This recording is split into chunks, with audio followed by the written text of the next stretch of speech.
Hello everyone, welcome to my another mini vlog video.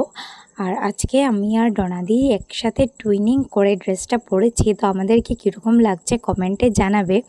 আর আমাদের না অনেকটা লেট হয়ে গেছে আজকে, যার জন্য হুড়াতাড়া করে আমরা খুব স্পিডে মানে হেঁটে যাচ্ছি অফিসে। আর আজকে পুরো ব্লগটা দেখবে, আমরা কি মানে রান্না বাড়া করেছি সব কিছু তোমাদের সাথে শেয়ার করব।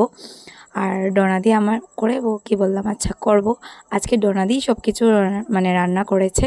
এখানে ছিল ফুলকপি, আলু, টমেটো দিয়ে একটা তরকারি, যেটা নিরামিষে করেছি। তারপরে ছিল বেগুন ভাজা, যেটা মাছের তেল দিয়ে করা হয়েছে, ঠিক আছে, যেটা আমার তো অল টাইম ফেভারিট। কার কার ভালো লাগে কমেন্টে জানাবে। আমি কিছুই কিন্তু রান্না করতে পারি না ভালো টিকে, তাও একটা আইটেম আমি করেছি, দেখাবো তোমাদেরকে। এখানে বেগুন বড়া, যেটা কালকে রাত্রে ডোনাদি করে রেখেছিল, কারণ কি সকাল সকাল এত সব তো রান্না বাড়া সম্ভব না। তারপর এখানে ডাটা আলুও দিয়ে, মানে মিষ্টি লাউর যে ডাটাটা হয় ওইটা দিয়ে একটা চচ্চড়ির মতন বানিয়েছি, যেটা আমি বানিয়েছি। আর এরপরে ইলিশ মাছ ভাজা, যেটা কিছুটা বানাতে ছিলাম বাট টাইমে হয়নি বলে শুধু ভাজাই করেছি। আর এখানে অফিসে এসে ভাই আমার ড্রিমি চুড়ি পেয়ে গেছি। শুধু যে জীবনে বয়ফ্রেন্ড থাকলেই গিফট দেয় তা কিন্তু না, একটা ভালো বন্ধু হলে কিন্তু বয়ফ্রেন্ডের কোনো প্রয়োজন হয় না। অনেক দিন আগেই আমি বলেছিলাম চুড়িটা দেখে যে এই চুড়িটা আমার খুব শখ, মানে আমিও কিনবো, এটা খুব ট্রেন্ডে চলছে। তো ও আমার জন্য নিয়ে এসেছে আর এনে খুব সুন্দর আমাকে পরিয়ে দিচ্ছে।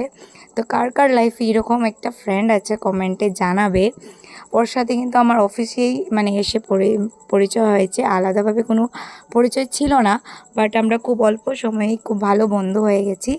তো মানুষে বলে না পরিচয়টা কত দিনের হবে তা নয়, কিন্তু পরিচয়টা ভালোভাবে সারাটা জীবন টিকে যাক, এটাই মানে আমিও চাই।